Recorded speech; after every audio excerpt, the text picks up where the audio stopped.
New at 6, Ukraine under attack.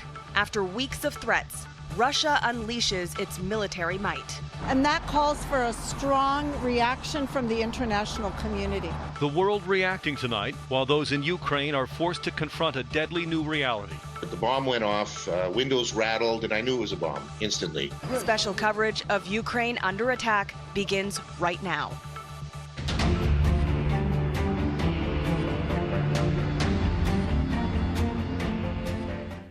We begin with breaking news tonight and the Russian attack on Ukraine. The eyes of the world squarely focused on that conflict. Everyone waiting, watching, wondering what will happen in the hours and days to come.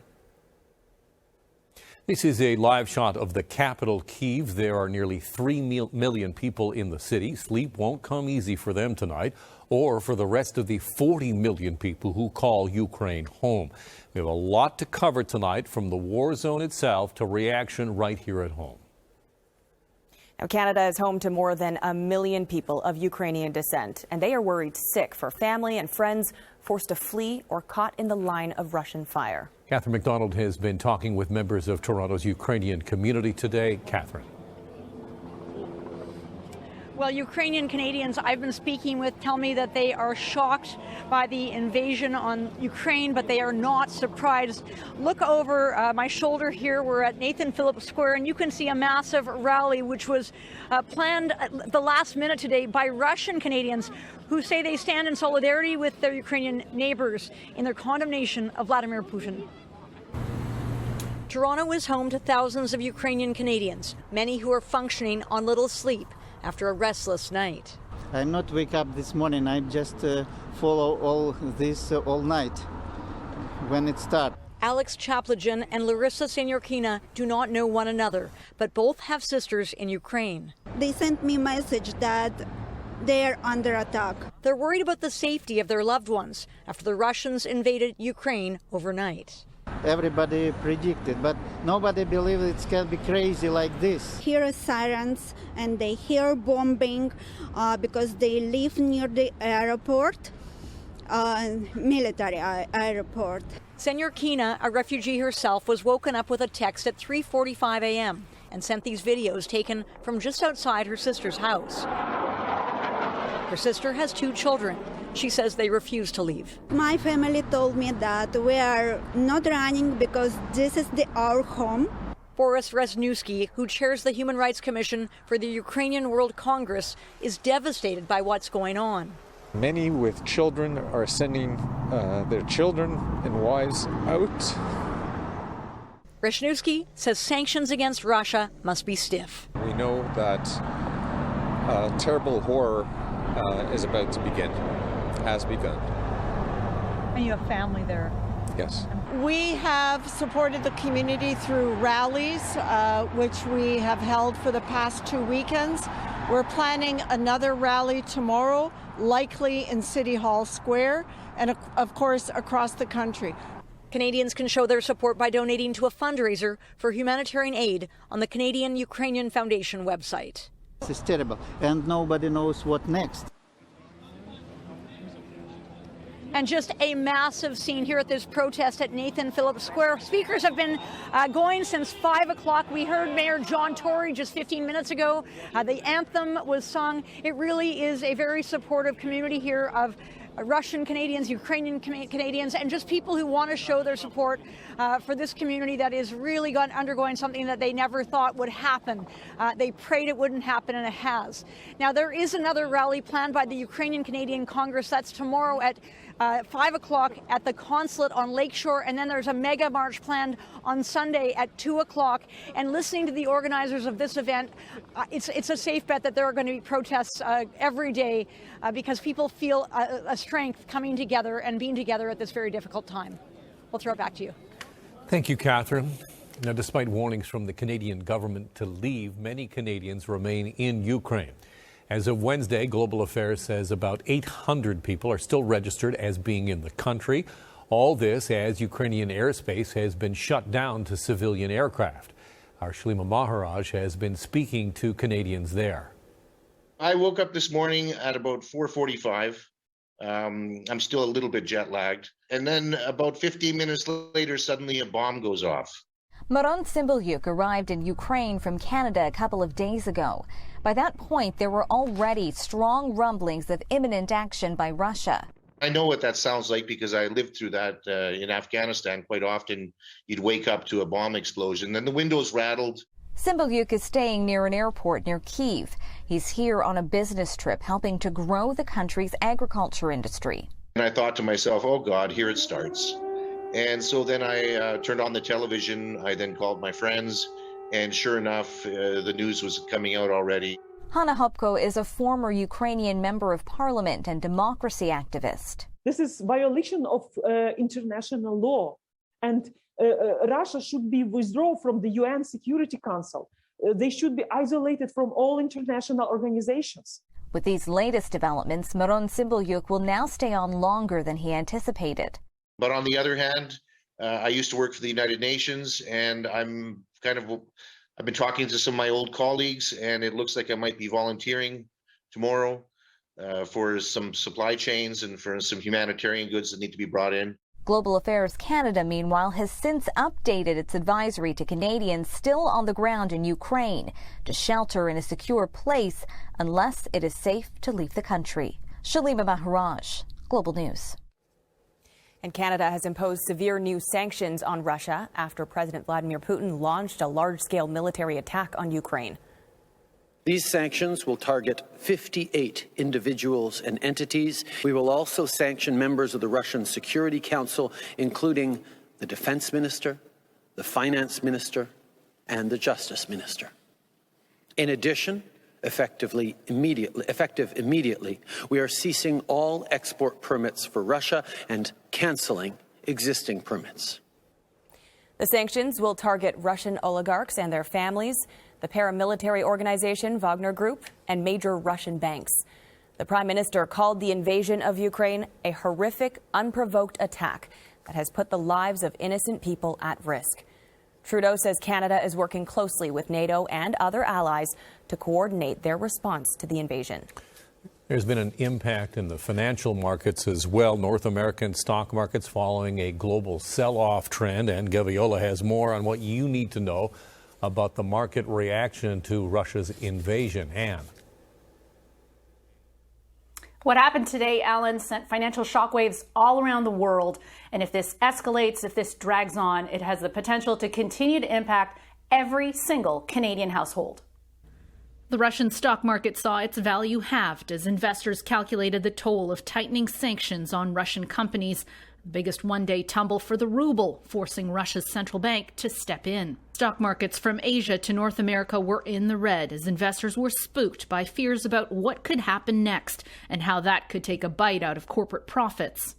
Oil prices were the standout, spiking past $100 a barrel for the first time in 8 years. With this type of move in oil prices, gasoline prices are going to move higher as well, and there is going to be some shock at the pump. And that's just the start. We have to think about transportation and how fuel costs are going to be impacting transportation. We do have a trucking economy in North America. Higher energy costs mean higher transportation costs, so expect inflation to surge as almost everything is trucked or shipped in. At least one Bay Street economist expects inflation to be around 6% in March. That will influence the Bank of Canada's upcoming decision on interest rates. You can't rule anything out, but at this point, if it's status quo for the next 7 days or so, a 25 basis point rate hike is almost certainly in the cards. Ukraine is Europe's breadbasket, a major producer of corn and wheat, which sent prices of both commodities higher. And there'll be fallout for Canadian farmers as well, facing long wait times for equipment and higher costs of production because key chemicals come from Ukraine. As a result of this conflict, bringing more uncertainty, we're going to see probably fertilizer prices go up as well. Further exacerbating supply chain snarls means higher prices for consumer goods. But market analysts say it's not the time to sell in a panic or make major changes to your investment strategy. Russia's attack on Ukraine is even putting greater pressure on already surging oil prices. So what's going to happen, Anne, to the cost of filling up? Right, Alan. So maybe you don't change your investment strategy, but after hearing this, you might want to change your driving strategy if at all possible. Spoiler alert, maybe go and fill up.